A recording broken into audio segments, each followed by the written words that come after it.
first and foremost, we are very happy today that today we have a session which was more towards the industry expert talk, and we have lined up the list of speakers today.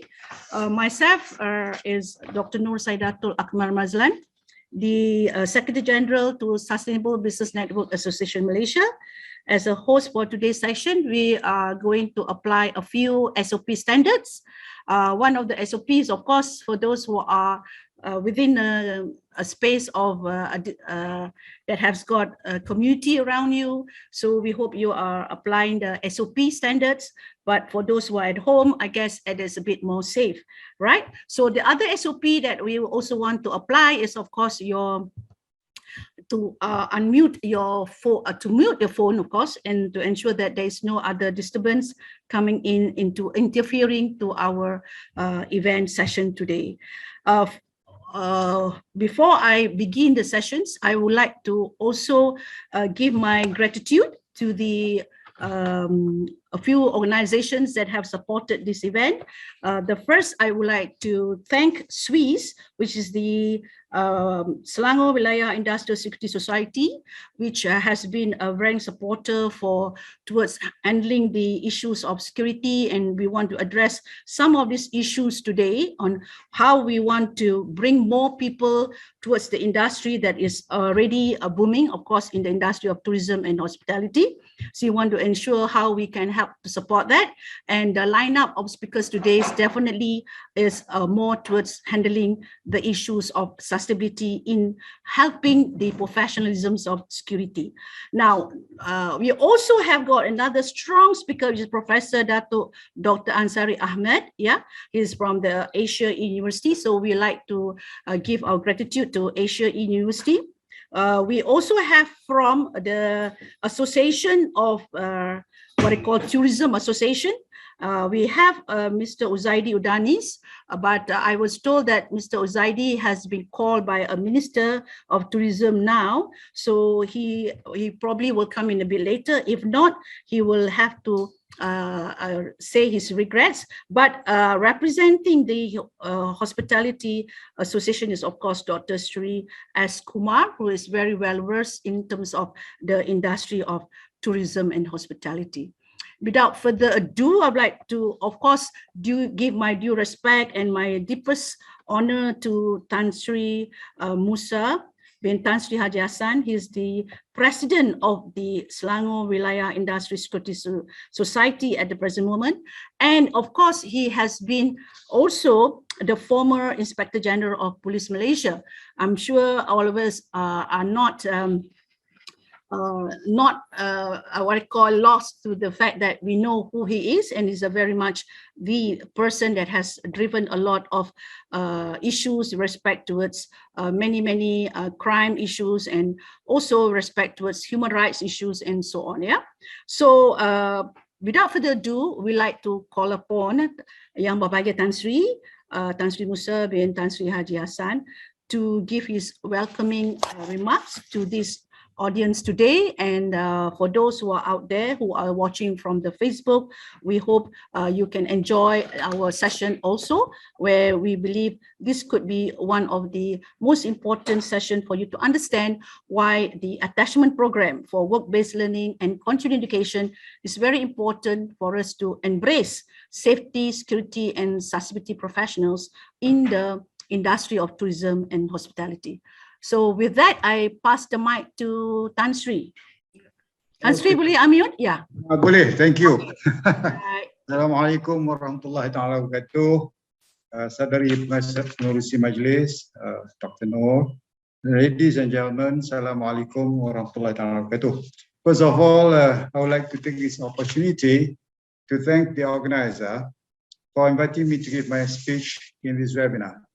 The time has come for us to address on some of the human capital issues relatively in the field of safety, security, and sustainability in the travel and hospitality industry. As you're aware, safety, sustainability, and services are components that comes together and being managed under the expertise of risk management and brand management. However, we need to offer an integrated solution across the travel hospitality sector with various parties, and in order for us to produce better results than other neighboring countries. In this travel and hospitality sector, majority of the focus is on human capital. The number of people that are working in the travel and hospital sector are large. At present, the statistics indicated that quite a number of employees of this tourism is affected. There is about 16,878 due to COVID-19 pandemic. Ladies and gentlemen, the safety and security issues in travel and tourism industries became the front by the evolution of mass tourism. There are few reasons determining this evolution process. Firstly, travel and tourism is not anymore as activities for narrow social stratum. Secondly, scope of tourism covers more and more countries and regions in the world since it is a part of their economic development strategy. And finally, is caused by the rapid and scenic development of transport. And due to these reasons, the issue of safety and security gained a bigger and bigger importance as the tourism itself. Over the past few years, the tourism industry has been seriously undermined by the growing lack of safety and security factor. These issues again gain more visibility after September 11th event. September 11, 2011 may be also considered the date when the travel and tourism industry lost its innocence, and along with much of the world's economy, this industry has suffered. Since then, more and more tourism scholars started to analyze the relation between tourism and safety. Security issues in tourism primarily refer to the personal safety of tourists and their property, but it includes an ability to become oriented in an alien environment, understand the local system of signs and indications and social conventions, and finally, the security of shopping and consumer services. Compared to other economic activity, the success and failure of any tourism destination depends on its credibility to provide a safe and secure environment for the visitors. Safety and security provide a safety and security factors become one of vital aspects in providing quality in tourism, and the ability to ensure the safety of tourists at any time will help to improve image of the destinations. However, lately, the reputation that Malaysia is a safe and secure destination has been tarnished in many unfair ways and incidents. There are several episodes that represent potential shock to international tourist arrivals in Malaysia. 1, Asian financial crisis. 2, tensions between Malaysia and neighboring countries. 3, health scares. 4, burning of forests in Indonesia.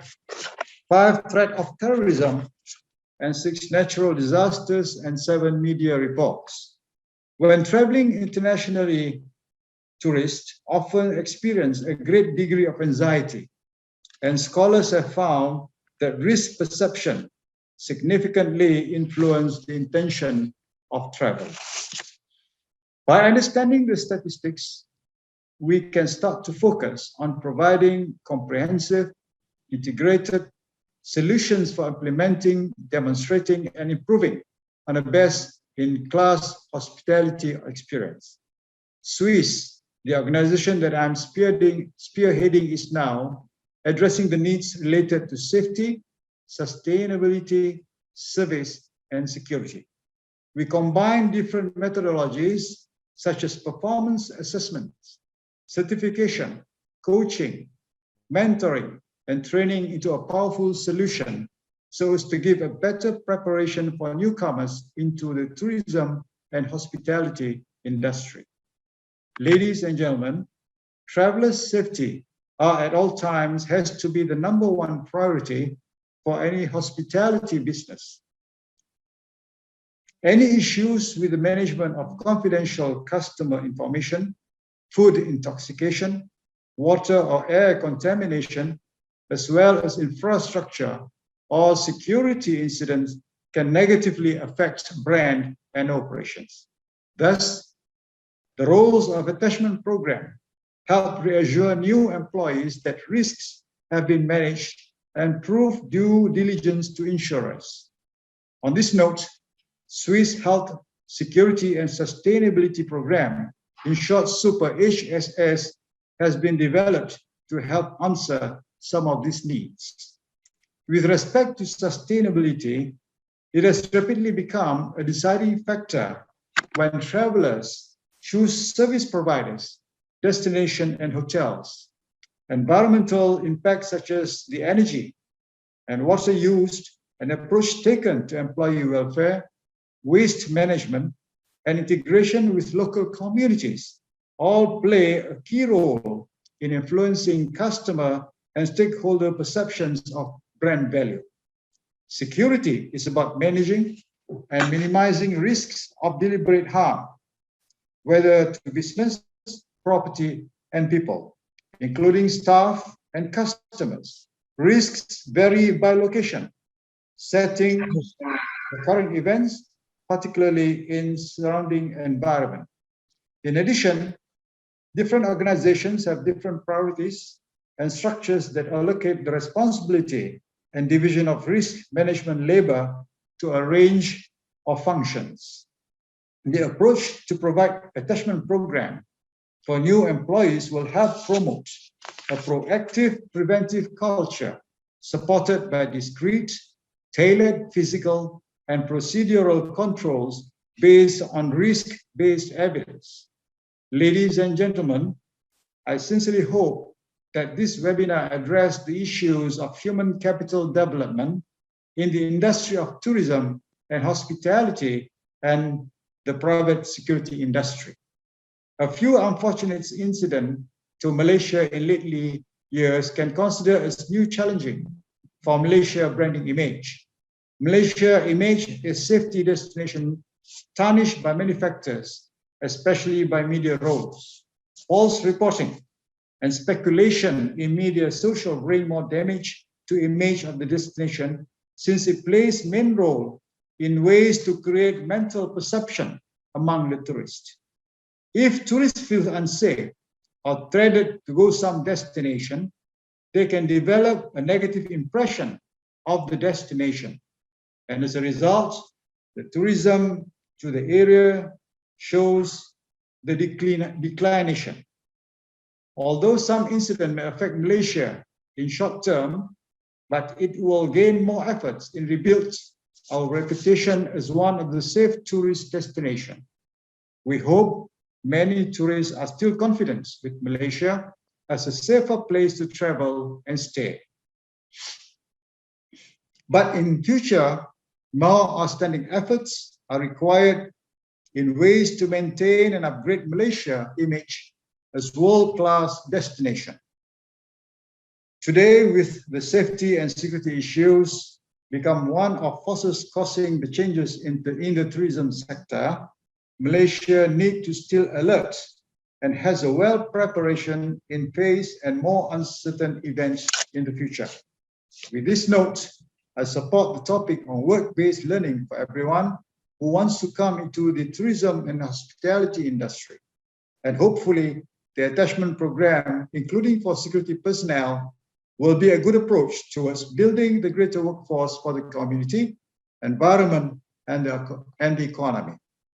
Sekian, terima kasih.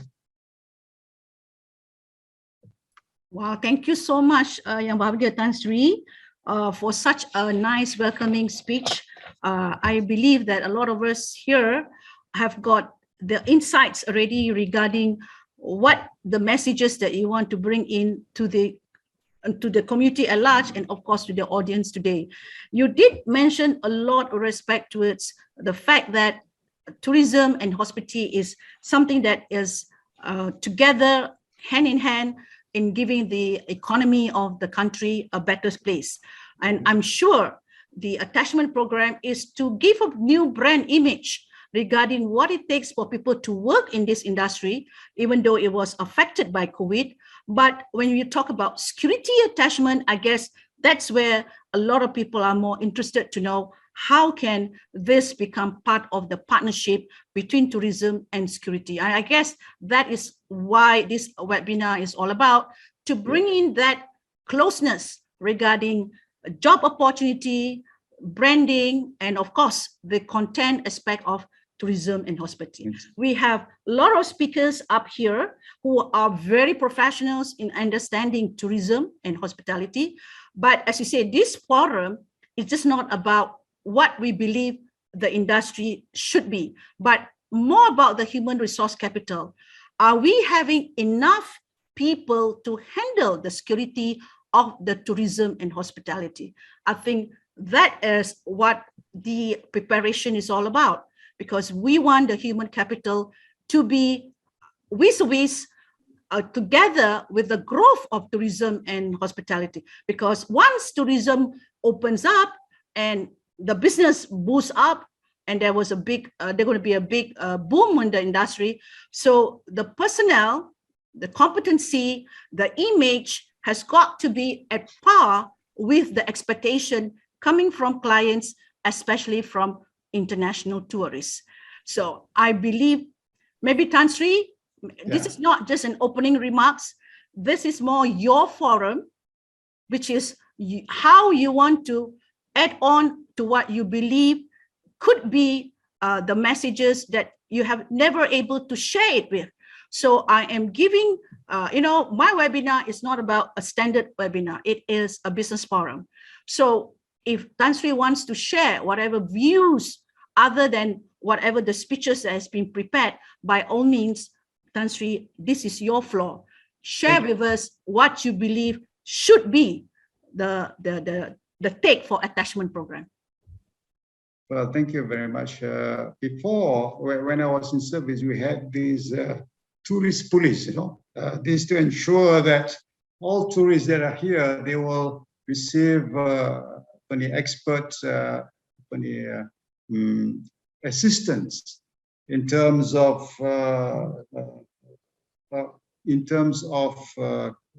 enforcement. For example, if they are being harassed or they are involved as a victim of crime, then the police will be there to assist them. So that is why we have the police tourists before. But now we have that, we think that the security officers at airports, at any place where you have security guards, have to be taught on how they should engage with tourists. So that means they have to be, they know the language, there's English language, of course, but if you have a guard who doesn't know the language, that he could not communicate with the tourists and all that. So these are all the expertise that we need. And then he has the knowledge of the area that he is taking care of, because certainly some tourists will ask for certain directions and also what they have in that area for them to see. So security guards and also tourists, tourists in the tourist industry should know all this to make it easier for the tourists to get information, so that they can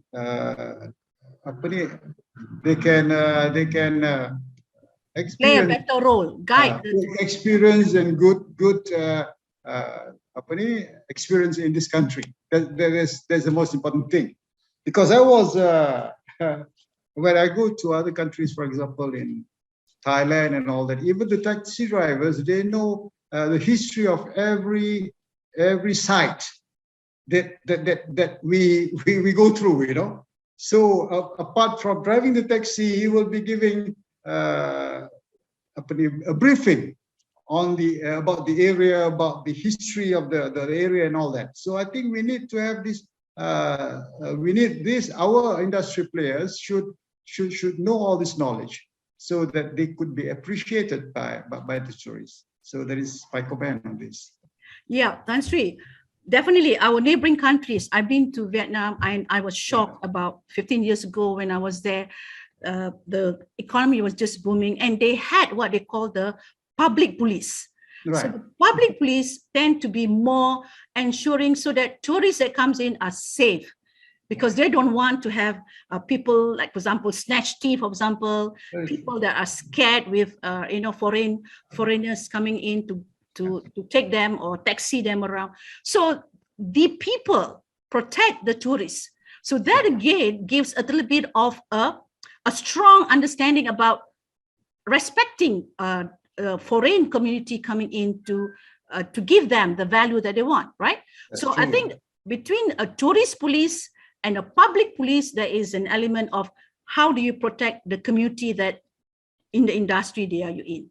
Now, in terms of that, I think we have a few Swiss personnel here. We have Khairuddin Tajuddin, the special advisor to Swiss. He has been one of the prominent people that also has been driving Swiss. So by all means, you are here to give your views also. But Tan Sri, what I want to ask also, as a speaker for today and the lead speaker for today, the professionalism when it comes to bringing the frontliners like security, they are frontliners. Right. And they are the people who are giving all sorts of information. But yet sometimes the treatment or the expectation from the people when it comes to security is that there is a mix of the social obligation that they're supposed to do without they knowing that this is not their job. For example, babysitting. For example, the mother want to go shopping and say, "Can please take care of my baby because I want to go shopping." And this could happen, right? For the tourist police. So the image may sound very good, but it's the responsibility beyond the security competency. So this again, maybe Tan Sri wants to give some views. What are the highest expectation and value that security personnel in the tourism and the hospital industry should embark themselves? Should there be a limit to what they can do?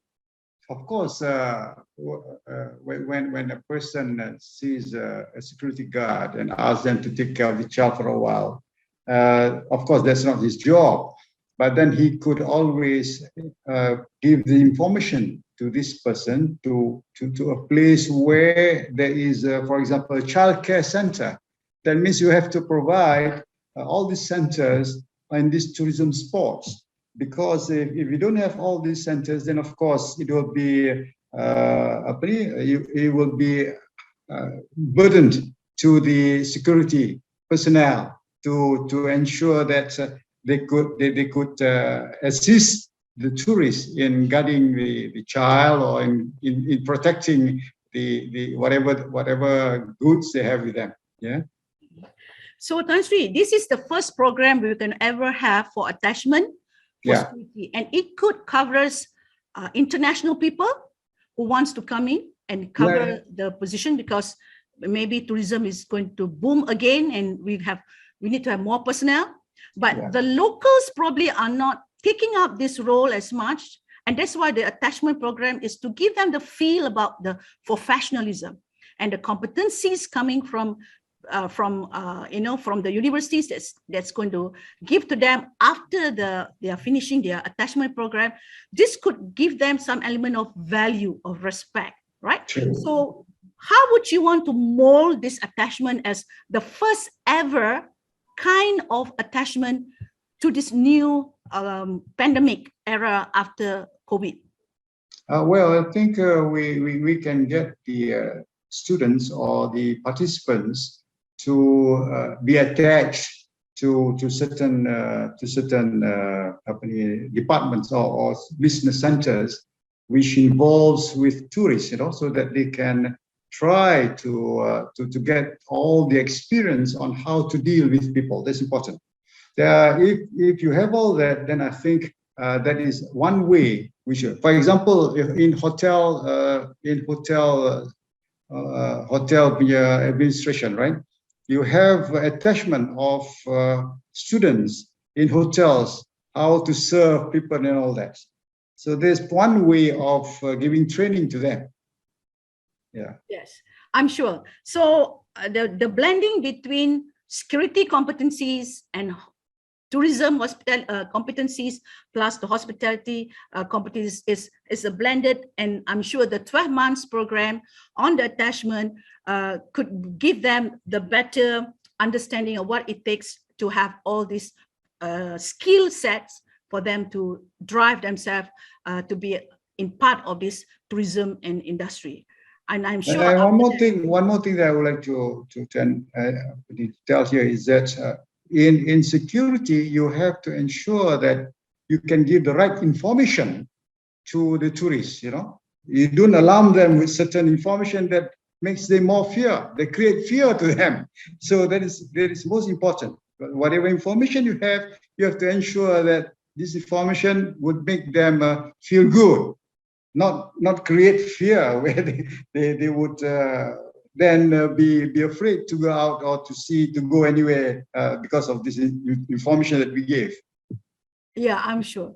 Asri, you are such a valuable person to us in terms of giving us this knowledge, and I'm sure your depth and breadth of knowledge will make the security become much more professional, because there's a lot more that people are not able to understand what is the role of security, not just as one position, but there are multiple positions in the industry, in the corporate worlds that is related to security. It's just that people did not have the chance to enter. So we hope with the new attachment program that we are embarking now, more Malaysians or any citizens or people who wants to get into this industry for a 12 months program, they're able to learn something new and get their certificate, and on top of that, continue with a career, because there is a path, a career path, which we're going to talk about it later by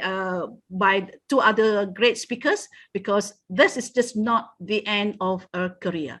There is a lot more after this, right? So stay tuned, Tan Sri, because your input is valuable. And I would like to call upon now the next speaker, which is our very prominent speaker, Professor Dr. Ansari Ahmad. I'm sure everybody knows about Asia University, a very strong university with lots of programs that they have make themselves available to the communities and to the public. So I know that he has his own hospitality program and tourism program together with security program. And I'm sure a lot of us here who are probably not aware what does this program entails and how can it helps our attachment program. This is something we want to hear directly from the Professor Dr. Ansari Ahmad. By all means, please have the floor, Professor. Bismillahirrahmanirrahim. Assalamualaikum warahmatullahi ta'ala wabarakatuh, and a very good afternoon to all. Thank you very much for the invitation, for this opportunity to thank the organizer for inviting me to speak on education and training for the specific industry of tourism and hospitality. I think you're very generous in your introduction, but let me just go straight to the point and say that, we all know that, generally world tourism has a lot of global challenges, especially after the pandemic, causing increasing concerns such as the possibility of location quarantines, fear to use airports and other centers of mass gatherings. I myself have not gone anywhere as far as a tourist since the pandemic broke out. Fear of not knowing what to do in case of illnesses in foreign countries, and the need for cross-border medical insurances, and it goes on and on. The pandemic coupled with natural disasters too is basically a double whammy for the industry. And to bring in mind images of destruction, death, and tragedy of natural disasters causes a decline of tourist arrivals in affected areas and create a negative image to visitors and pushing them away from the destination. Just this morning, my building, the campus building in Subang Jaya, shook because there was a 6.2 earthquake in Sumatra, and we shook in Subang Jaya. And I think Kuala Lumpur too was affected, and many other states in Malaysia. So we can all remember volcanic eruptions and earthquakes, which have made many such changes, many people to change their holiday plans in particular and move away from their destinations. These natural forces and also many other forces are at work. And we see that there are many many of these natural disasters cause physical damages and destruction to tourist destinations. And even after the tragedy is over, the physical damage remains for many years. Many examples of this, for example, the tsunami in Japan, what has happened in Aceh and other Asian countries, the earthquake in California, Rome, Turkey, the typhoons that strike what you call Philippines regularly, as well as Taiwan and China. All these natural disasters have impacted tourist arrivals and also these locations as tourist attractions. We are a bit fortunate here in Malaysia. We have less such kind of disasters, but nevertheless, it's a concern for us. As you know, as the Tan Sri mentioned just now, we are also getting a lot of negative reports on other matters that concerns Malaysia. Security issues, therefore, in tourism is a primary concern, particularly to the safety of the tourists and to their properties, as alluded just now by Yang Berbagai Tan Sri. And it also includes an ability to become orientated in an alien environment, to understand the local systems, the signs, the signages, indications, as well as social conventions, and finally the security for shopping and consumer services. As Tan Sri mentioned just now, there are many touch points that the tourist goes through when we travel in another foreign country. And all these touch points have an impact on our experience as a tourist. And security and safety is one of the biggest, what they call, concerns that we have. Security gained traction in tourism research, especially after the 9/11 tragedy, and has been alluded as Yang Berbagai Tan Sri on his welcome address just now. After 9/11, many academicians and practitioners started looking at best solutions in ways and means to mitigate the negative effects that people had on the fear to travel itself. If we talk about Malaysia, the image of safety and security as a secure destination has been a little tarnished. And of late, many new unfortunate incidents have been brought to the fore, particularly by the media, as again, what they call Tan Sri's welcome address has mentioned many of those things. And they bring some damage, whether we like it or not, to Malaysia's image as a tourist destination. Health issues, terrorism, example, Lahad Dahulu intrusions, repeated kidnapping and shootings in Sabah, twin airlines incidences, riot and illegal demonstrations, and false reporting by the media, as alluded by Tan Sri, by international media in particular, brings new challenges to Malaysia as a whole for this industry. We are, as you know, hit by the double whammy, and the industry is trying to recover, and yet we have these things going on at the same time. Although some of these incidents may have short-term impact, but I think in the medium and long term, there is some concern, particularly for all the key industry players, as well as for the government. As we all know, tourism is a very important foreign exchange earner and very important for the Malaysian government economic activity and revenue. So nowadays, the issues of health safety, especially after the COVID-19, has become critical for the community at large, and it's become an indispensable condition for us to look at before we travel for any purposes. We're all aware of the damage done by the pandemic to the tourist sector, but in addition to the pandemic, there are other outbreaks such as dengue, pandemic flu, SARS. We had SARS a few years ago, about 10 years ago. Chikungunya and Ebola have also contributed to significant impact on the tourism industry as a whole, although it doesn't affect us so much. But nevertheless, these are concerns and have impact on tourism itself, as I say. Now, moving on, if you look at at the touch points that Tan Sri was referring to, it is very important that practically every person that we come across as when we move in a country as a tourist is well trained as a professional in the tourism industry, whether directly or indirectly. And therefore, in ASEAN itself, they come up with competency programs. And at the moment, there are 242 competency standards for the tourism and hospitality industry throughout the ASEAN region. These have been developed to cover knowledge, skills, and attitudes required in many of the occupational areas in hospitality and tourism. Just to name a few: housekeeping, food production, food and beverage services, front desk, travel agencies, tour operations, of course, medical tourism, etc. kind of thing. And the ASEAN competency, standards as well, focuses on two main things. One is competency-based training, and the other one is competency-based assessment. When you talk about competency-based training, it's a way of training that concentrates on what a worker can do or is required to do a work. Now, this may be directly or indirectly involved with the tourists. The aim of the training is to enable trainees to perform tasks and duties at a standard expected by the employers and particularly by the tourists. So competency-based training seeks to develop skills, knowledge, and attitudes to recognize and to achieve the required competency standard of ASEAN. Proper training and professional training has got to be put in place to ensure that they are really there. In order to ensure that they're properly trained, of course, we have to have competency-based assessments involving collecting evidence and making a judgment of the extent to which a worker can perform his or her duty at a required competency standard. Therefore, this is very much industry-driven, where a trainee can already demonstrate a degree of competency either due to prior training or work experience or process of recognition prior learning is available for such trainees. The industry, as we all know, is heavily dependent on human capital.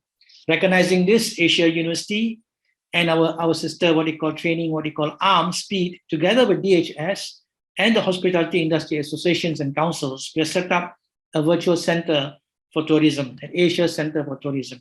In this center, we have nearly 50 training courses conducted by experienced hospitality and tourism practitioners to ensure that each participant gets the best. These training courses run from a few days to some almost 2 years. Much of the training is work-based. It is very much based in terms of competencies with sufficient coaching and mentoring. I think Tan Sri also alluded to the importance of coaching and mentoring in his welcome address just now. In addition, the center, we have established an Asian network which provides internships in various countries.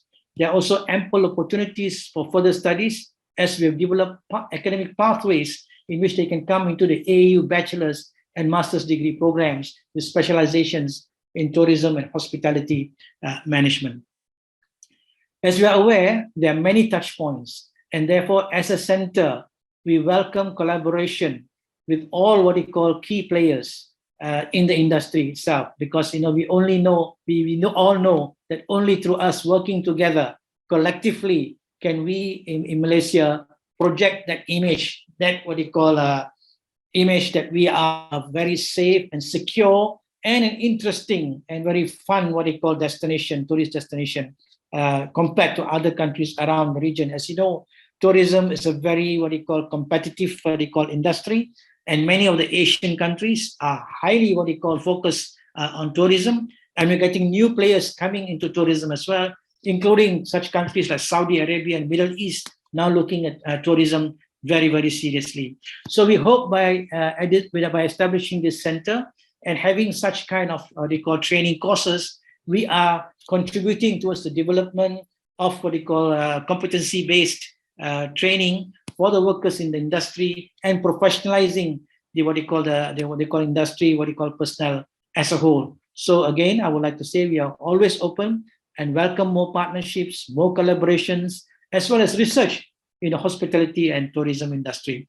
I think I'll stop there because that is just an opening. We can have discussions on specific details on the kind of programs that we may have, the kind of internships that we have, etc. kind of thing. I think I'll open that up for discussions later. Thank you very much for the time given for me to share this few minutes on talking about what you call competency-driven, what you call training in the industry. Thank you again.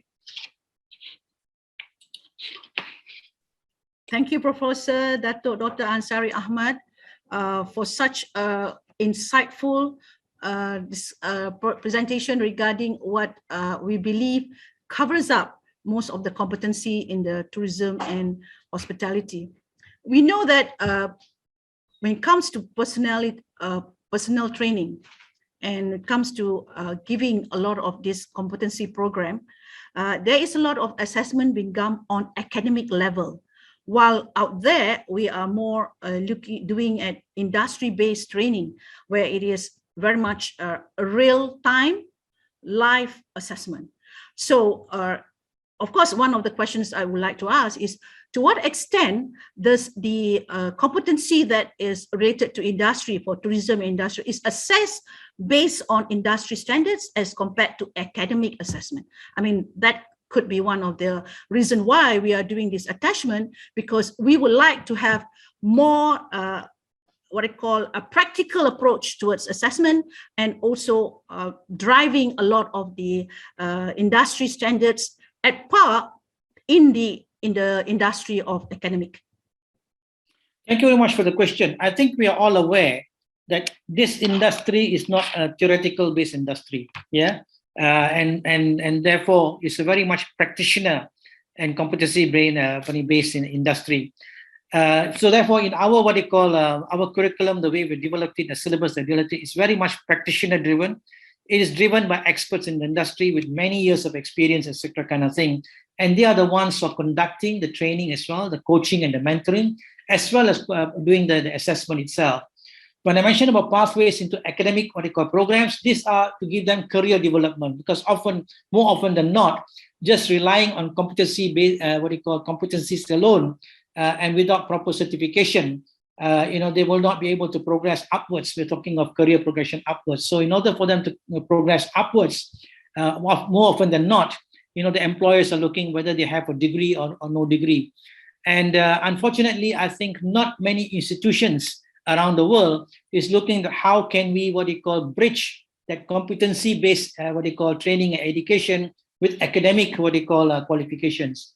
So this is something that we've been able to do over the last few years. We can bridge that bridge and bring them from competency-based, vocational-based, very much vocational-based training into academic specializations in the hospitality and tourism industry. What we're giving them is the body of knowledge, a structured body of knowledge, over and above the skills that they have for the vocation itself. That helps them to become better supervisors, better managers, better general managers, better directors, in the industry itself. So that's our reason why we develop pathways for them to move from vocational to to academic, but not losing the fact that they are in an industry which is very much practitioner driven more than anything else. And I think their past experience of having been there, done that, the experiential learning that they have done are all taken into consideration when we develop the pathway for them to enter into the academic programs. Yep. Thank you, Dato', for your lovely explanation. But as we know, now that we are bringing two professional competencies, security, and also hospitality. Now, many people, when they go into this industry, it's always short term. They don't see the long-term impact for their career. Maybe because it's the way the public look at the two industries, all right? Because there is no life cycle aspect towards how they continue. And of course, the aspect of how they see the future in driving their sustainability towards the career path, right? So while the industry is booming, tourism and hospitality is booming in the past years, and now that we have a lot of digital, platforms that's coming in to enhance the virtual tourism, virtual hospitality, plus also there is an element of how we look at the competency of the person in handling the the programs. Yeah. So I want to know is how do we merge two industries, which is respect towards the security and hospitality, to be a new branded professional development as part and parcel of the new approach towards digitization, the new approach towards learning. Do we have to go physical learning, or we can also go on online learning? So all this has the academicians come out with a better module to ensure that whatever that is growing out there, especially in the field of tourism and hospitality, is along with the way the people are moving. That's what I meant to say. Thank you again for that challenging question. I think at the end of the day, if you talk about developing and professionalizing the manpower within the industry itself, it's not just a matter of security and safety. I think it encompasses quite a whole breadth of of competencies they need to have in the industry itself. And this begs the what you call the question that is industry or are industry what you call players and practitioners working hand in hand with academicians, because I think just expecting academicians themselves to solve the problem is not going to solve.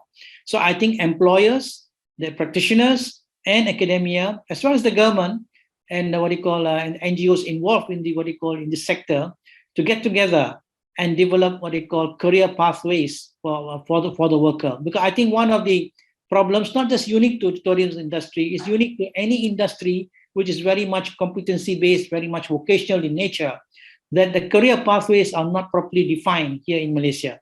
And therefore, we need to develop such kind of career pathways. If you look at at the tourism and hospitality industry, if you look at NOS, for example, it only goes up to 5, whereas in other countries, you can get NOS up to level 8, which means that they can actually go on a vocational track up to getting a doctoral, degree. But here in Malaysia, that is rather limited. The opportunities are rather limited. So they can only get up to an advanced diploma at best on a vocational track, after which, whether like it or not, they have to go into a bachelor's, more academic kind of setting. So I think it is necessary, and I think if we talk about the industry future as a whole, and you want to professionalize the industry as a whole, I think all the key players have got to come together and develop those career pathways and those upskilling of the workers themselves, and allowing them to go up to the highest level as far as if you're talking about the Malaysian qualification framework, which actually takes into consideration whether it's vocational or academic kind of thing, to go up to level 8, meaning that you could go up to a PhD or up to a doctoral level in the industry itself and become an expert in industry, do research in industry, and do scholarly work as well, and not just vocational work. So I think when you talk about the migration of the workers in the industry moving out to other industries because they do not find career pathways and not finding attractive enough, and that's because there's no clear pathways for them within the industry itself. So I think it's too much of a vertical. I think it's got to develop more horizontals and allow them to move up, upward mobility in their career. And that can only come about if we are all brave enough and willing enough to develop those kind of pathways, because I know sometimes too that employers are reluctant to allow those kind of development because they may lose the staff themselves, because the staff becomes better trained, they will lose the staff themselves. So there's also an element of pinching, there's an element of other things that comes along as well. So these are things that I think it is not a simple solution. There's got a whole series of concerns in the basket, and we all got to come together and try to peel the onion and say this is what needs to be done if you want to develop real, true professionals in the industry and making them stay long-term in the industry itself. Thank you, Dato'. Wow, that is a really long explanation regarding the competency respect towards skill base. Yeah, we're talking about SKM skill base.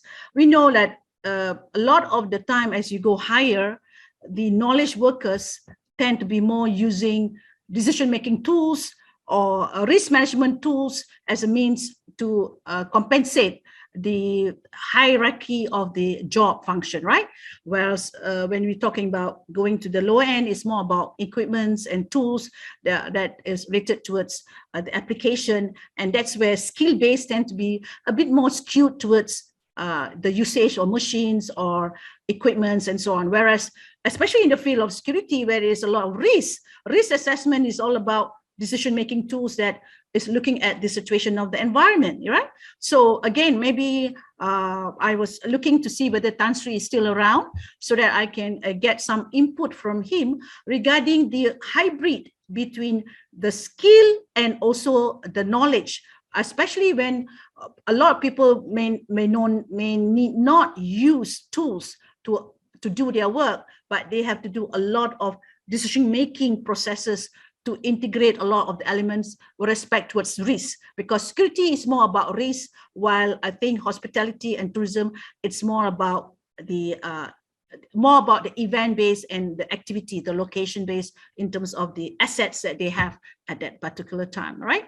So anybody who wants to add in towards what Professor Dato Ansari has just mentioned about, the pathway and how we want to enhance the industry and how security could add on to the competency of the tourism and hospitality, so that it is just not relying on the skill, it also relying on the other value adds that can be added on to that personnel. So hoping when you have that value add of that security knowledge into your tourism and hospitality, there is a much more blended approach in terms of the person's post-professional development. That's, I think, will give another added advantage for the people who wants to enter into industry, not just focusing on just tourism or hospitality, but have a hybrid of it, and they can go become a security personnel and get into a much more knowledge-based decision-making as compared to skill-based, right? I mean, that is the question that we want to see, whether the attachment program can do the hybrid and can help improve on the modules, so that we know at the end of the day, what the industry wants is the people. They want the quality people. They want the people that can take action and do a customer service in a much more professional manner, because both are frontliners. So we hope this could be the take for why the attachment program is very important for us to give a new trial, a new approach, and of course, a new platform for new players to come in, be it from the locals and also from the internationals. Anybody wants to add on to what we are discussing? And, it's a free view. But if there's none, I would like Professor Dato to stay along if you can, because I know your input would be very much needed. And we like to give way to, of course, to our another prominent speaker, to Dr. S. Sri Kumar, President of Asia Hospitality Human Resource Association. And of course, he himself is also very strong in career development for the hospitality industry, who has got a lot of a career path for everyone who comes into this line. Yeah. So I know our topic is very much heavy towards both angles, which is security, tourism, hospitality. But at the end of the day, when we blend it, it is just one product, which is the attachment program for the industry with the skill of talent coming from various modules or academicians and, of course, programs. So without further ado, let me call upon Dr. S. Sri Kumar for your input on our discussion. Okay, a very good afternoon to Tan Sri Sahasan. Very soft. You can a bit louder. You can hear me now? You can hear me now? Yeah, I can hear you now. Okay. Okay. A very good afternoon to Tan Sri Musa Hassan, Dr. No, and also Professor Dato Ansari, and ladies and gentlemen. Thank you for being here today. I know it's a Friday afternoon. Many of us are on the weekend mood, but thank you for being here today. Basically, what I'm going to talk to is the two speakers brought up very good issues. But I'm here today because the good friend of mine, Uzaidi, is stuck still in the Ministry of Tourism. They're planning to open up the borders, so he has been called for an audit meeting. So I'm going to touch on the tourism industry in Malaysia and also the safety and security job scope or personality. Okay. Number one is tourism. As we know that the last 2 years, we have been badly hit. Good afternoon, Doctor. Yes. I believe that some and myself are not able to hear you very well. You can hear me now? You can hear me here, Mr. Desmond? You increase your volume a bit. No? On the volume, maybe your connectivity to the computer. Hold on.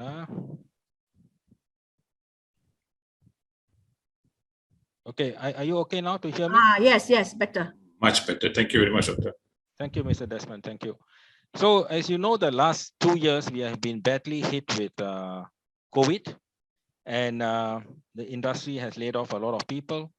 The question is, are we ready to meet, or are we ready to accept tourists back as what it was 2 years before. Now, if you ask me personally, from the industry point of view, yes, we are excited to meet or to receive tourists, but the challenge is, are we ready? Because the needs of the tourists have changed.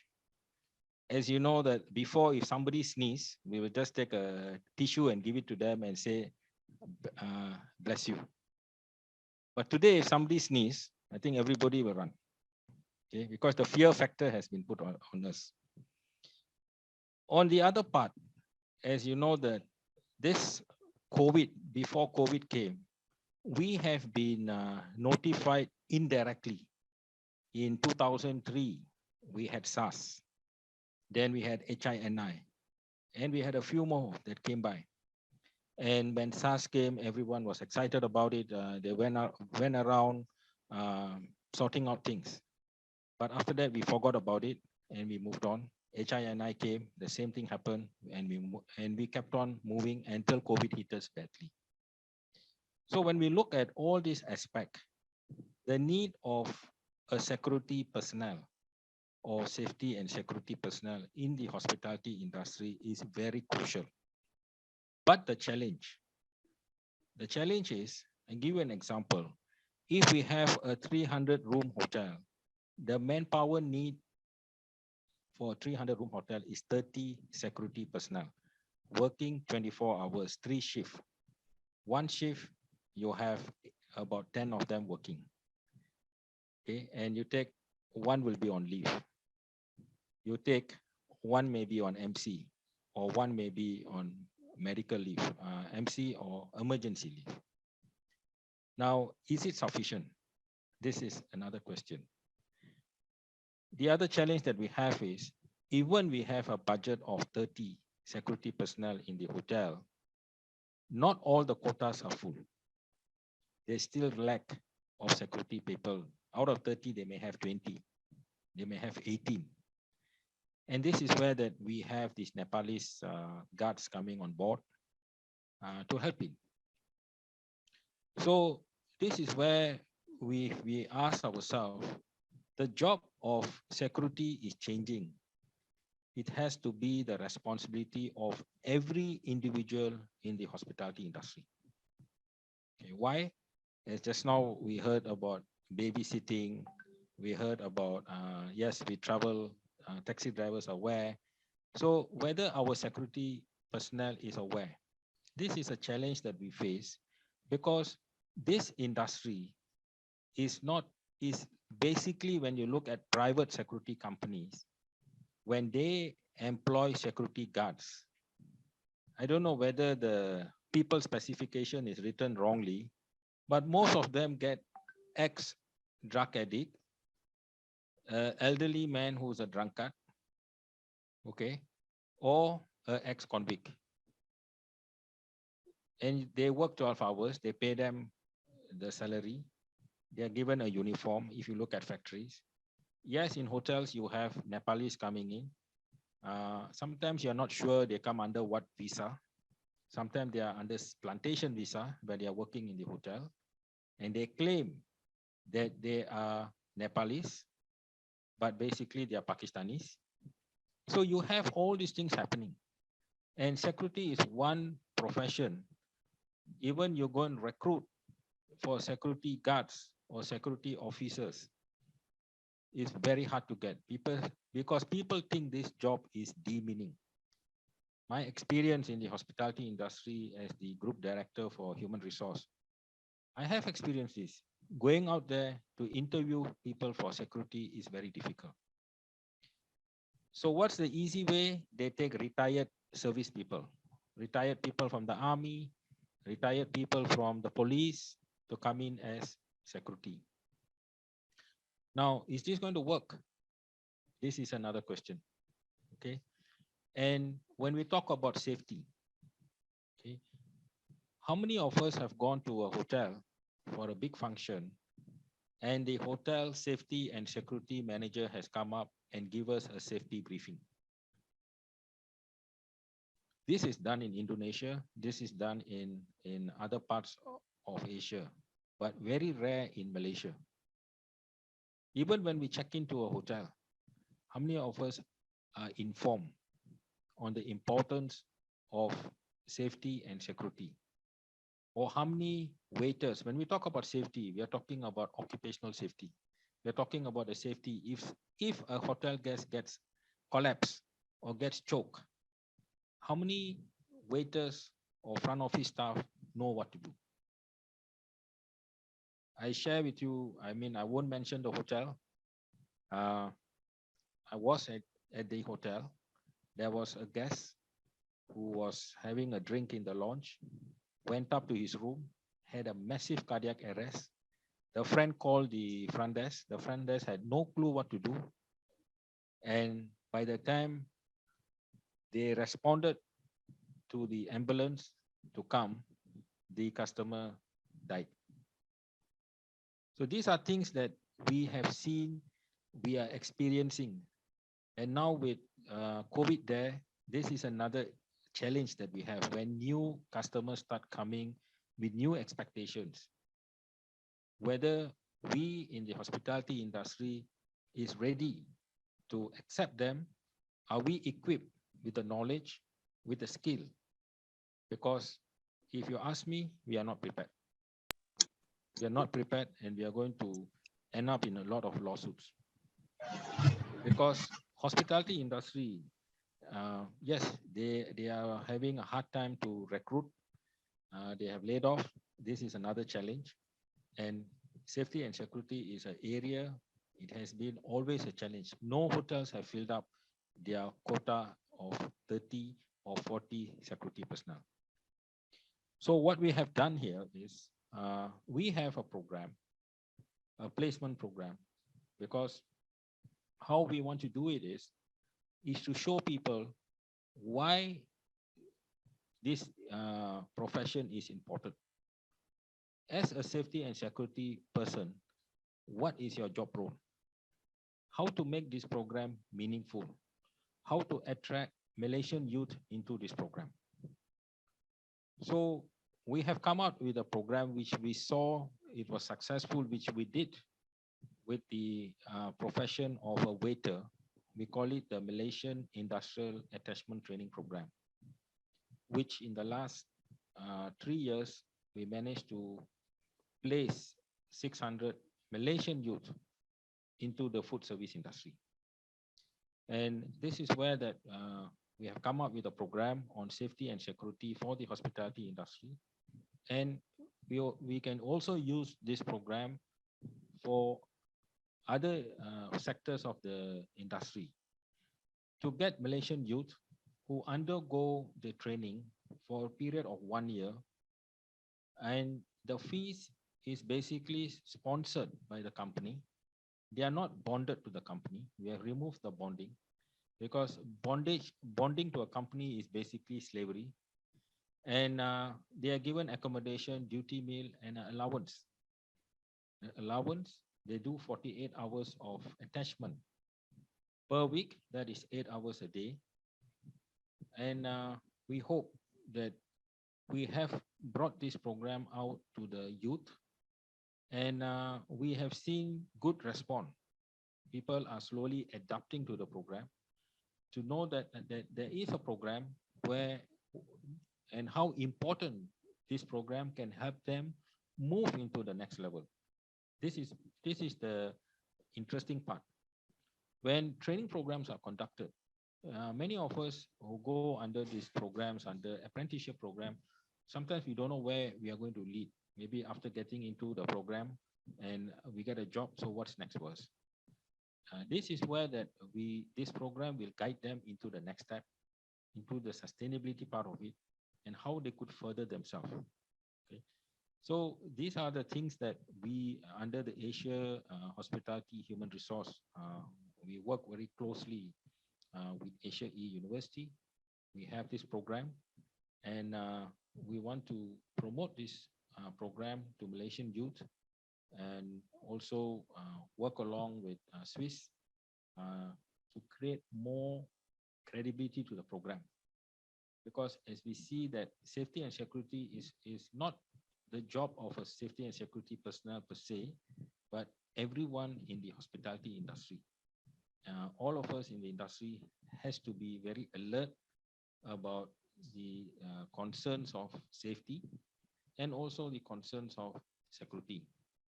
It is not leaving it to the security personnel per se to say that this is your job. Our job is to facilitate, to assist, and they are more into the enforcement and to bring things to the next level. So this is what I am here today to share about the way forward on safety and security in the hospitality industry. As just now, Dr. No mentioned about risk. Yes, hospitality industry, all of us are at risk also, high risk. Dealing with human beings are also very risky. I mean, we always work in the industry that is on high risk. The expectation of customers change every minute. Their needs change and their wants change. So this is where that we have to be ready. Every hospitality industry employee has to know some sort of basic safety and security to help customers and help to reduce whatever risk that we could help reduce or minimize the risk. I think that will be an advantage. So ladies and gentlemen, thank you for hearing me out, and I hand over to Dr. No. Thank you, Dr. Sri Kumar, for such an enlightening message that you have shared. And I know you are one person that has really got deep experience when it comes to the hospitality line. Yeah? And this is something that sharing to the community, it's not about just sharing the prospects, but also the problems respect towards the business owners who are running the hospitality industry. Yeah? Because a lot of it is the business model is about human capital.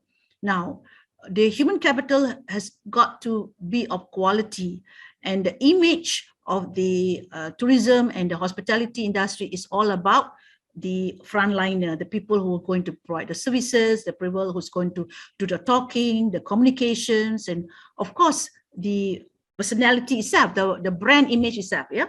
So I know that now that we want the personnel to have two skills, the security skill and the hospitality skill. And we know, is the people ready to take these two skills? Now, a lot of people are very segmented. Say, oh, I'm just a security.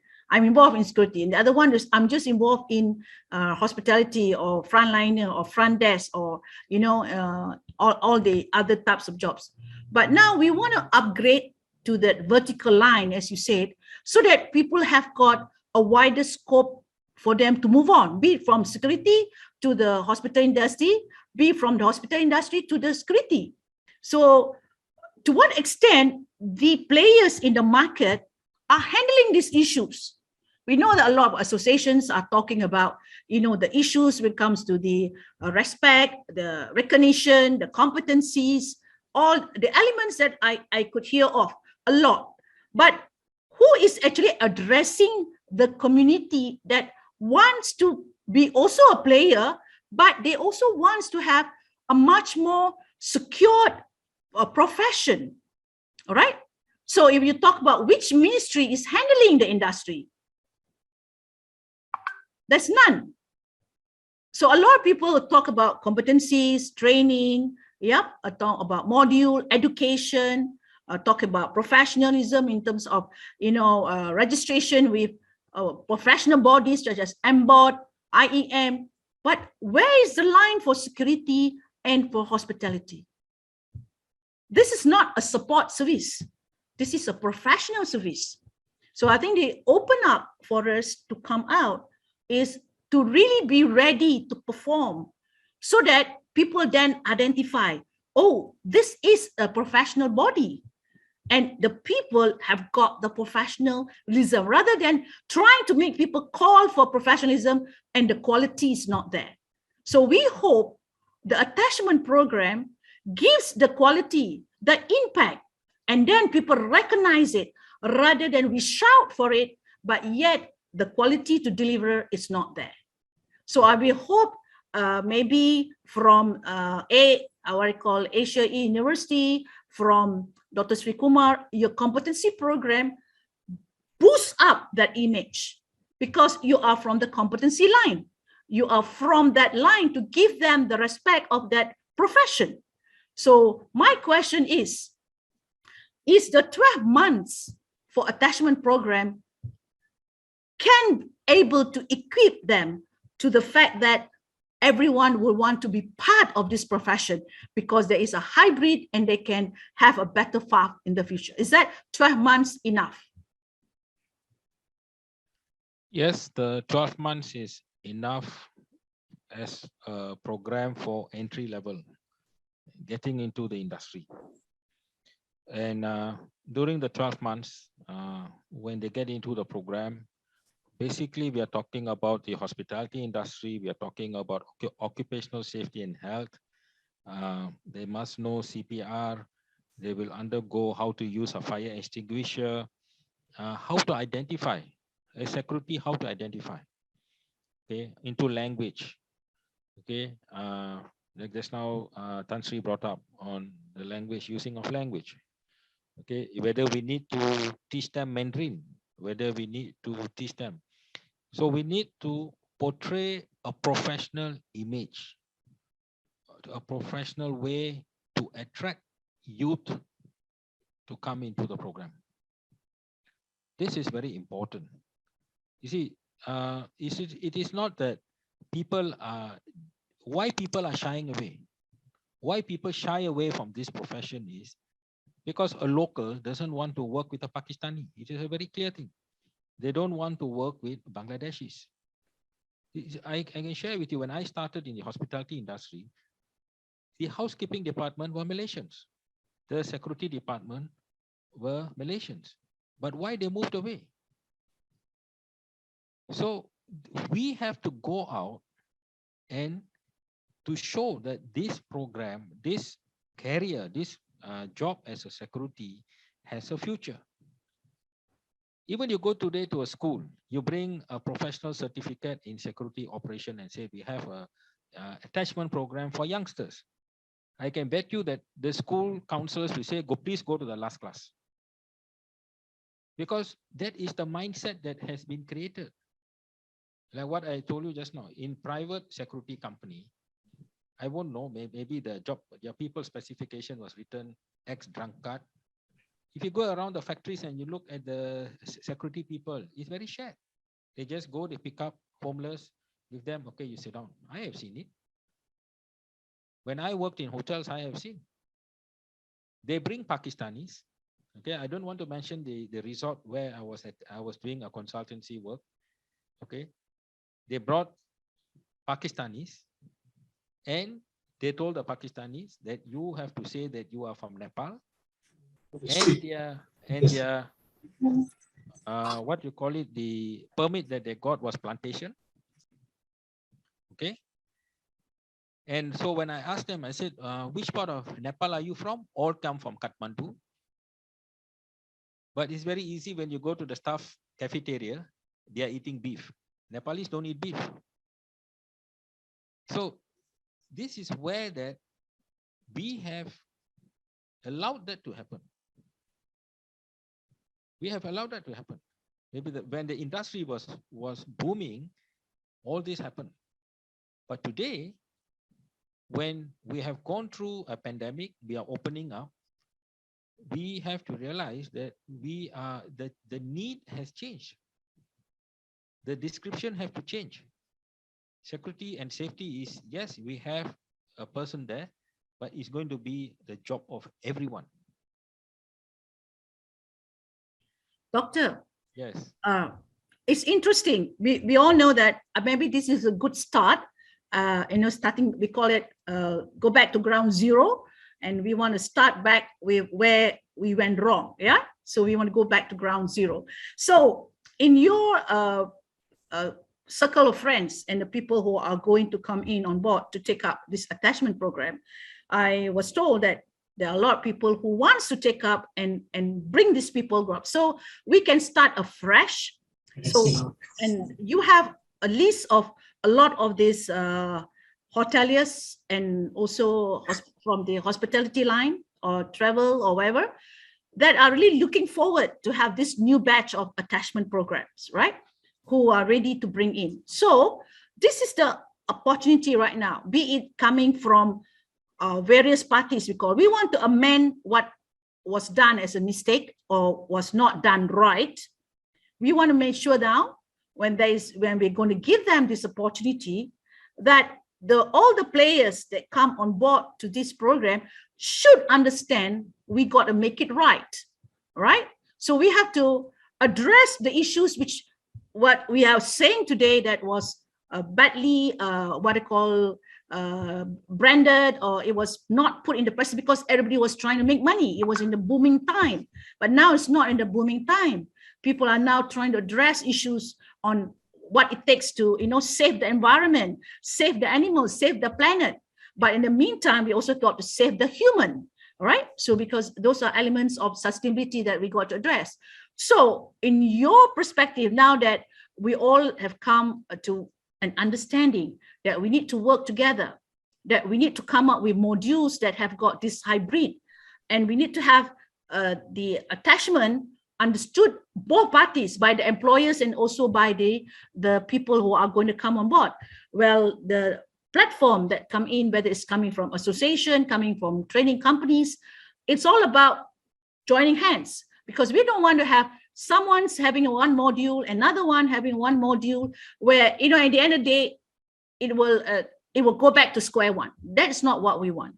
We want so that when we talk about the element of security, safety, and sustainability, we are not just talking about one module. It is a blended, what I call module that supposed to support the prosperity element. So what is the prosperity element? Of course, the employers, the clients, the workers, the service providers, and all the other associates, so that everybody will be part of the booming industry, not just one player by itself. Now, coming on board to that level, you have already maybe 10 companies, 20 companies, I'm just looking for a number, that are already ready. And what is the size of attachment are you looking for? Can you share some highlights on that? What's the number are you looking for? Okay, the numbers that we have at the moment, as I speak to you, is we already have about 150 placements. Security and security, for safety, and hospitality. Yes. And they are all in Kuala Lumpur or All within over. all in Kuala Lumpur, 150. No, all over Malaysia. All over Malaysia. Okay. Yes. That's a big number. Yes. And what is the problem of you taking people at the present moment on this attachment? The present moment is to convince the youth and also their parents on the job in safety and security, because the mindset is, oh, anak saya jadi security guard. So this is where that we need to convince them, to show them that this is a profession, is not security guard. You can go more than that. It's the perception, like what I mentioned earlier. It's a perception. So this is where the opportunity to rebrand and to give opportunity to understand the 12 months for new players, maybe a fresh graduate, somebody who just graduate from polytechnics, or somebody come out from college community, whatsoever, and they don't lose anything because they're going to get paid anyway.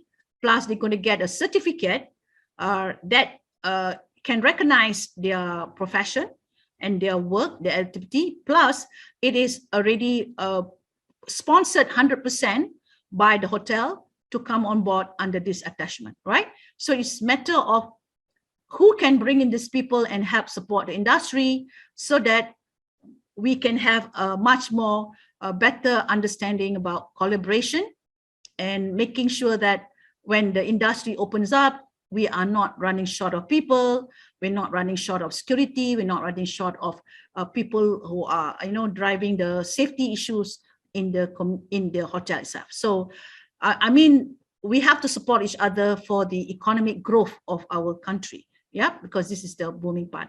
I think that is the agenda, that why we want to look at this human capital as a means of addressing the issues. We know we all, looking at the human factor, the humanistic factor, the social factor, the environmental factor, and the economic factor.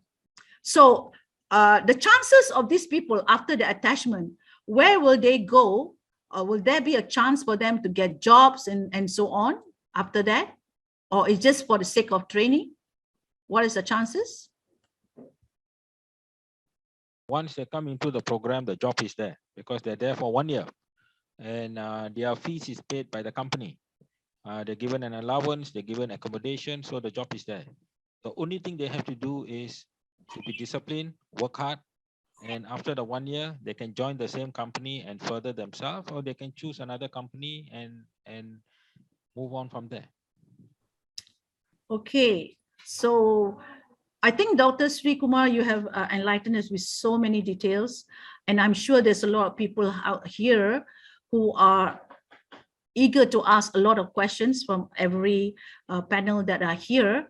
So, I mean, if there's anyone who wants to share their views or who wants to give an input and probably help bring this project into a much more better heights, I open to the floor right now to share whatever they want to say something. So for those who probably not able to open up their camera, it's okay, but at least raise your hands or open your mic for you to share something. We open the floor now.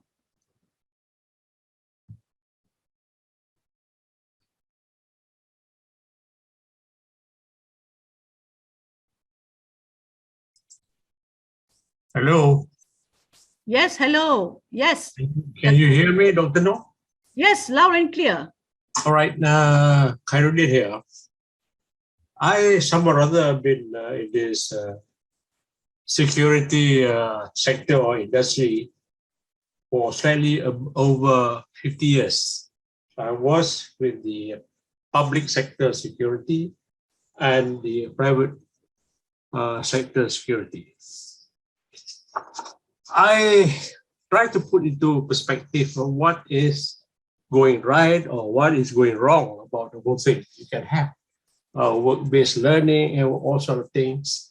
You can have the laws, but somehow or other, we are not working in an integrated manner. Reason I say so because a couple of years back, I was appointed as the chairperson or chairman of the HRDF Sectorial Training Committee in security. Well, we worked so hard for 2 years, that is during my tenure. And after that, it's just missing in action. Nobody knows what happens. So the other thing is that I was with the Human Resource Ministry was so kind enough to grant me the assessor status, the industry expert status, what else? The SKM in the various levels in private security and defense. Then finally, I get to be the panel of the North. But I think it was just a waste of time, Our expertise are not called upon. So this is strange. I have related to you the scenario of what actually is not taking place. My recommendation is solely this. There must be a kind of a wake-up call first to the respective ministries. Now looking at the Ministry of Human Resource, Ministry of Education, Ministry of Home Affairs. In Swiss, we have met ministers a couple of times.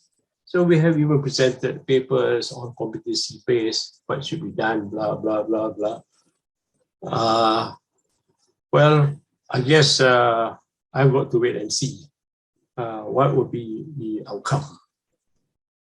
In the scenario also, we have the guards, the security guards union, Here we have many associations, we have many training providers, we have so many views and comments. So I don't think there is an impact at all now. So this is the very sad state of affairs. There was a point about Nepalese guards. Why they are here? Because I think it is a commercial decision. So when we pay levies and whatnot, also is money. So people enjoy the money, the government coffers get stronger, blah, blah, blah. But they are not that really good in the sense that they are posing a communication problem. But they are needed in the sense because the locals shy away from the job. Why the locals shy away from the job? Because somebody said, and I agree in total, there is no career progression. So it started in the wrong manner from the very beginning. So people see the security sector, the guards wearing the white shirt and the black trousers. These are, we call the contract guards. They are governed under the Private Security Agency Act. The association, relevant association, started since 1980, to be modest about it. So you can see what is the contribution and impact. The last calculation of the contribution to the economy of our nation is about 11.1 billion. So that is a big amount. But the productivity aspect is not equivalent. The clients are not prepared to pay because, unfortunately, from my personal view, the private security guards are not effective. The personal effectiveness level is not there. Academic level, you don't see that. And what about the other attributes? For a security person, I think one of the most important criteria or attribute is the analytical mind, which is missing. Are we providing training to address all the shortcomings? Decision-making is almost zero. So when there are instances, incidents, decision-making is not there. So these are the reality. Now, coming back to the tourism industry, security really play an important role. You see, some of the studies here, what you call 1% of a terrorist attack of a country. What is the impact on 10,000 inhabitants? So it generates about 3% of what you call tourist destination loss, 3.45%. The other area, if a country is full of crime, the impact is not so much because it is only about 0.07%, So the other aspect, if we want to talk about security per se in the macro level, maybe some countries have got this integrity and governance issue, so that won't be any attraction. So if you really look into all this, so the training or what we want to do must encompass all these issues which I have just said. Then only we can translate into what you call this commercial language or the business language. So people look at the profit, people look at the human assets and the conducive workplace. Another thing which I would like to point out is the work stress, which I think nobody looks at it. The security personnel performs 12 hours duty. So it is really a stress sort of profession that puts away people to join the profession. Well, I mean, without any career progression, so on and so forth. So this is a state of affair, which I think what I have said has given is an opportunity, you know, for us to really do something about this. So I think I will end here. Thank you very much, Doctor.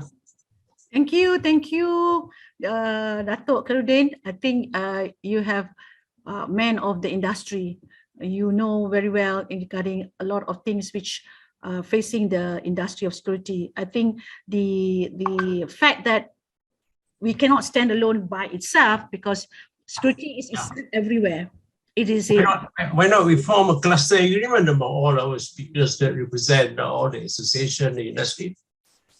As I said, this is probably this is just the beginning, and hopefully we have more to add on to the industry, because security is everywhere. You can be in manufacturing, in hotel, in tourism, in the government, in the mall, in the property, everywhere. Security is everywhere. So it is not just one industry, it is in all industry.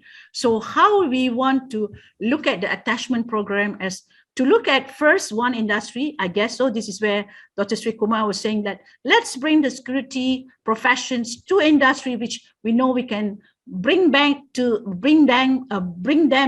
a level which is probably respected more differently than probably in others, so that we give them training, we give them element of a change towards having a better prospects, not just going through one vertical line, but probably going to hospitality. Correct me if I'm wrong, Dr. Sri Kumar, so that we know that the hybrid of it can bring justification regarding why we can bring in the locals or bring in other elements of personal growth for people who wants to come in line. Maybe, as I said, we need to bring a hybrid. We just can't just talk about one sector alone, because we know the issues that at hand is very, very transparent. We know all the issues, but let's give it what I call a new oxygen.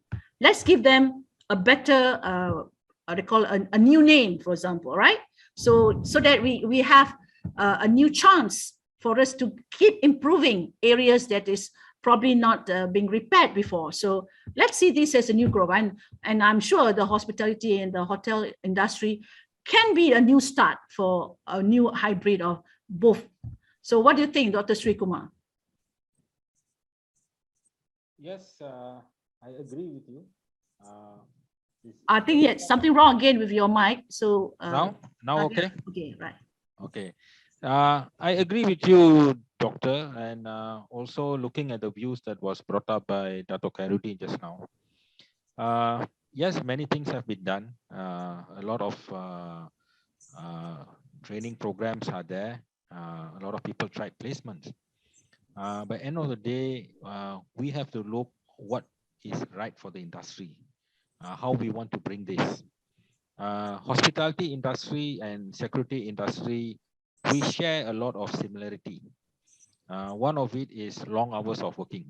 Okay, so it is something that we work in industry. We also do long hours. The second thing is a lot of people think hospitality is basically related to hotels, tourism, retail, mall, but hospitality is across the board. You work in any company, when you deal with people, it is hospitality, how you greet them, how you speak to them, and how you deal with the people of handling issues. So this is something that we can start from the hospitality industry and spread it out to the other industry. This is something that is not going to be easy, because we have to, but we have to start somewhere and have the momentum to push it. The good thing here is we have industries coming to support, willing to sponsor. So I think the challenge that we have, or the final thing that we need to look at, is how to attract the youth to come into the program and move forward. Yes, there are a lot of things like NOS, JPK programs, a lot of security programs are out there. But we are different. We are completely different. We are bringing you into the industry as an apprentice and getting you a job. We don't guarantee you jobs, but we assure you. We want the participant to work just 80%. We assure you The other 20% is your hard work. This is what we plan to do. And this is what we have been doing in the hospitality industry for the last 5 years. And we have attracted, for example, a housekeeping department in a hotel. You never got a Chinese working in housekeeping, but we have sent Chinese to work in the housekeeping department. So I believe that we can do this, but if we put our minds together and move. What happened in the past is something that you and I cannot unfold it. It is there, but we just have to move on. Believing in, we have to trust on the program that we have, or trust with what we have, in order for another person to trust what we have. So that is the belief that I think that we can push this to the next level. Thank you, Dr. Sri Kumar. I think the fact that you are bold enough to bring in the two programs together, I think that is one of the type of leadership that we are looking for, because not many people out there wants to take the lead. You know, leadership is all about making things happen and facing challenges. All right. So I guess it takes a lot of courage for a lot of people out there who probably want to be coached, they want to be mentored, they want to be guided, and they need to be with people who are strong industry, sincere enough to take care of what the industry's growth is. Because at the end of the day, we need the right industry leaders. When there are many industry lead bodies out there to take the hand-holding approach to a lot of the communities, be it for engineers, be it for nurses, be it for doctors, be it for various other professions. But when it comes to industry lead body for security and hospitality, because it is a service industry, many people do not understand that a service industry is one of the profession that it is just as good as engineers, as good as doctors, as nurses, or any other profession. But because it's the word service, perkhidmatan, people think that, oh, this is a secondary service. All right. So I think it is high time for us to really put our hands together and really work and bring what we call the service industry itself, and understanding that it is an industry, it is just not a supporting industry. It has got a lot of strength, it has a lot of job opportunity, it has got a lot of economic returns, plus investment. Investors bring a lot of values when it comes to service. If you talk about IT industry, it's a service industry. So if we're talking about security, it's a service industry, and we're talking about hospitality and tourism, it is a service industry. So without doubt, it is the economic, what I call a GDP of Malaysia. So we hope a lot of us are holding hands together and supporting this industry, so that we know that we are together as one, and to ensure that whatever we do, not to just go against everyone, but to work together and make it happen, and so that we can keep on improving on it from time to time, because it has to start somewhere. And this is the year 2020, we have to start somewhere. All right. So we open the floor again for anyone who wants to share their views, and anybody who has got a lot of information. Maybe we have someone from the union or from the Association of Security. Do you have Musga here?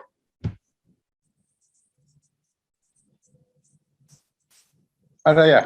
All right. Okay. Do you want to say something about, what is the program about, and whether this is going to be a good program for the industry? Thank you, Dr. No invite saya dalam grup ni, meeting ni. Thank you, Dr. Sri Kumar, Dr. Asri, Datuk Herudin. Thank you. Saya terpaksa cakap Malaysia, cakap Melayu. Bukan tak faham, tapi kalau cakap bahasa Inggeris kan slow sikit kan. Ya, silakan. Okay, saya daripada Persatuan Pengawal Keselamatan Satu Malaysia. I am a president of MUSGA, Malaysian United Security Guard Association. Kami dah tubuhkan persatuan ni dah daripada 2015. Dan sekarang ni usaha bersama dengan Swiss. Bersama dengan Swiss, invite daripada Datuk Herudin. So bukan tak nak bekerjasama dengan PIKM yang selamanya jadi body lead untuk industri keselamatan ni. Tapi kami tak nampak PIKM ni sebagai satu wadah untuk kerjaya pengawal keselamatan. So apa yang dibincangkan di sini yang dikatakan oleh Datuk Sri Kumar, Dr. Asri, saya faham. Dan apa yang masalah yang kami sedang hadapi sekarang ni, selagi pengawal keselamatan berada di dalam sebagai satu bisnes bersama dengan majikan, selagi itu profession kami tak akan berubah, standard kami tak akan berubah. Sebab majikan-majikan kami ni hanya mementingkan keuntungan, tidak mementingkan profession, tidak memikirkan bagaimana untuk menambah baik kerjaya pengawal keselamatan ni. Kami diberi upah untuk bekerja. So, buat apa yang disuruh. Itu kata mereka. Tapi pada saya, sebab bila saya dah menubuhkan persatuan ni, saya nak pengawal keselamatan ni ditambah baik, diiktiraf oleh kerajaan sebagai satu profession. Kami tak nak berada dalam sebagai satu bisnes. Kami manusia, human, bukan untuk diperdagangkan, untuk dijadi kuli. Kami buat kerja untuk menjaga keselamatan orang lain, untuk menjaga harta benda orang lain yang lebih bernilai, lebih daripada nyawa kami sendiri, kesihatan kami sendiri. Kami tinggalkan keluarga-keluarga kami, anak isteri kami, hanya untuk menjaga keselamatan orang lain, hanya untuk menjaga harta benda orang lain. Tapi majikan tak pandang tu semua. Dia pandang pada keuntungan. You tak nak kerja, you boleh berhenti. Itu kata dia. Tapi bila kita buat macam ni, so kita nak satu step atau satu langkah ke hadapan untuk meningkatkan kerjaya pengawal keselamatan. Saya sangat bersetuju dengan Dr. Sri Kumar. Kita perlu ada latihan, melatih pengawal keselamatan sebagai satu profession. Jadi profesional. So boleh ambil pengawal keselamatan secara in-house sendiri. Contoh sebagai hotel, dia boleh wujudkan dia punya in-house sendiri, pekerja dia sendiri. Tidak perlu melalui syarikat-syarikat kawalan keselamatan. Itu lebih orang kata lebih profesional lagi. Jadi kalau sekarang ni nak macam hotel, nak kena ambil pengawal keselamatan mesti melalui satu syarikat kawalan keselamatan. Jadi dia nak kena bayar dengan pengawal dengan syarikat tu harga yang lebih tinggi. Tapi kalau in-house security ni, dia bayar ikut harga dia sendiri. Gaji yang ditawarkan oleh in-house itu sendiri. Jadi kerjaya pengawal keselamatan, pendapatan pengawal keselamatan ni akan lebih lagi lah. Dan kerjaya tu akan lebih terjamin. So bila kita dah bekerja dengan satu tempat, contoh kita kata satu kawasan golf resort. So bila kita dah bekerja situ, kita akan sebulan pun kita dah mahir dengan kawasan tu. Kita dah mahir dengan kawasan tu, lokasi mana, point mana semua kita dah tahu sebab setiap hari kita akan berondaan. Tapi bila berada dengan syarikat dia tak tahu semua tu. Yang tahu mengenai tempat tu ada pengawal keselamatan tu sendiri. Syarikat dia tak tahu. Dia tahu dapat duit bulan-bulan bayar gaji kita saja. Tapi apa masalah yang berlaku kat tempat tu, pengawal keselamatan tu yang tahu. Di sekolah pun macam tu. Syarikat tak tahu apa-apa. Yang tahu semua pengawal keselamatan. Yang meronda keliling pagar, keliling kawasan siang malam, pengawal keselamatan. Dia tahu apa masalah. Dia tahu apa akan berlaku esoknya. Mesyuarat bila. Apa yang akan berlaku dimaklumkan kepada pengawal keselamatan. Pihak syarikat tak tahu. Kita tak perlukan majikan sebenarnya sekarang ni. Kita perlukan pengawal keselamatan jadi satu profession. Profession yang diiktiraf oleh kerajaan. Bukan sekadar nak buat bisnes saja. Kalau selagi berada dalam pandangan kerajaan ni, security guard ni satu bisnes saja. Kami ini takkan ke mana-mana. Tapi kalau kerajaan memandang pengawal keselamatan ni sebagai satu kerjaya, sebagai satu profession yang amat penting dalam keselamatan, kami ini akan diutamakan. Bukan kita nak orang kata dipandang terlalu mulia sangat. Tapi biar dengan kerjaya kita lah. Sesuai dengan kerjaya kita. Kalau pensyarah dipandang sebagai pensyarah. Dia pensyarah. kita sebagai pengawal keselamatan nak dipandang sebagai pengawal keselamatan. Bukan kita nak kuasa, tapi kita nak pengiktirafan tu. Dan pengawal keselamatan ni yang ada sekarang ni kebanyakannya pada saya bukannya tak bagus, tapi kurang berpengetahuan. Perlu dilatih. Banyak perkara yang perlu diberitahu, diajar, dilatih kepada pengawal keselamatan ni. Termasuklah dari segi kesihatan, penjagaan kesihatan, dari segi keselamatan, cara langkah keselamatan yang perlu diambil apabila sesuatu tu berlaku. Yang ada pengawal keselamatan ni dia ambil bekerja, tak diajar apa-apa, disuruh bekerja. So, macam mana orang nak pandang pengawal keselamatan ni, nak respect pengawal keselamatan? Ambil bekerja, tak dilatih, suruh bekerja. Apa pun tak tahu. Jadi contoh, kalau dia berada di hotel, bekerja di hotel, so selain daripada tingkat-tingkat hotel yang dia tahu, kawasan sekeliling hotel dia tahu, cara dia nak menyambut tetamu pun dia kena tahu, sebab dia berada di barisan hadapan. Dia orang pertama yang akan menyambut tetamu datang. Bukan reception. Yep. Dia perlu berhemah. Cik Nizam, kesian saya dengar. Cik Nizam batuk-batuk tu. Tak boleh rehat sekejap. Saya faham. So saya tak nak Cik Nizam pada yang terlibat dalam kita punya projek ni, dan kerjasama yang diberikan oleh semua pihak lah. Mudah-mudahan pada tahun 2022 ni ada perubahan untuk kerjaya pengawal keselamatan. Terima kasih semua. Terima kasih Cik Nizam. Saya pun kesian tengok Cik Nizam batuk-batuk. Takut juga supaya kita tak nak kesihatan Cik Nizam pun tergugat. Tapi syukur Alhamdulillah saya faham apa yang Cik Nizam nak sampaikan tu. Yes, dari segi erti kata, we know that if this profession is being outsourced atau diberi kepada tanggungjawab service provider, ini yang akan berlaku because they will see it as a business. But if they are being hired as like any other personnel, as you said, hired from the HR point of view rather than hired through a contractor, I think that is what the message is all about. There is a difference, right? So I think Dr. Sri Kumar's program on attachment is to give the knowledge about the place, the location, the venue, all right, on hospitality. So mungkin the security guard from Musgar boleh masuk, become an attachment officer or attachment program di bawah our they call health, safety and sustainability tadi, health, safety, security and sustainability, so that you got to know now what it takes to be a direct hired personnel. Mungkin all this while you have been under a service provider, under a contractor. You got your job because of that. Now, if you want to move away to be part of a hiring personnel just like anyone else, the preparation must be there. Inshallah, with the attachment, mungkin this is one of the preparation.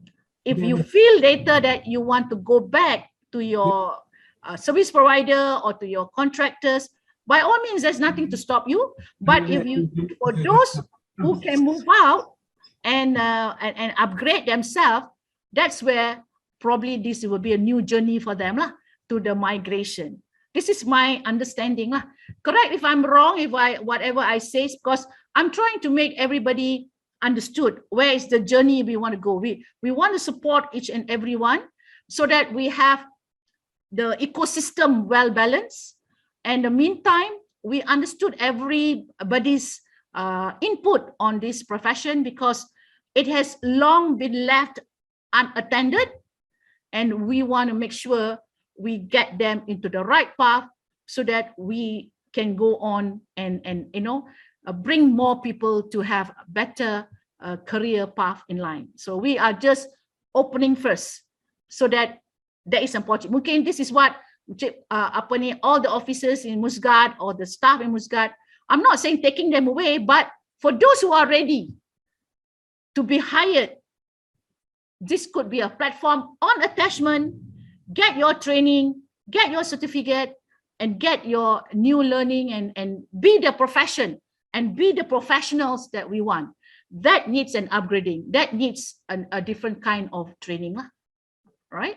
So anybody else want to say anything else? I know it's nearing to 5. We got 5 more minutes. If there is anybody want to say something.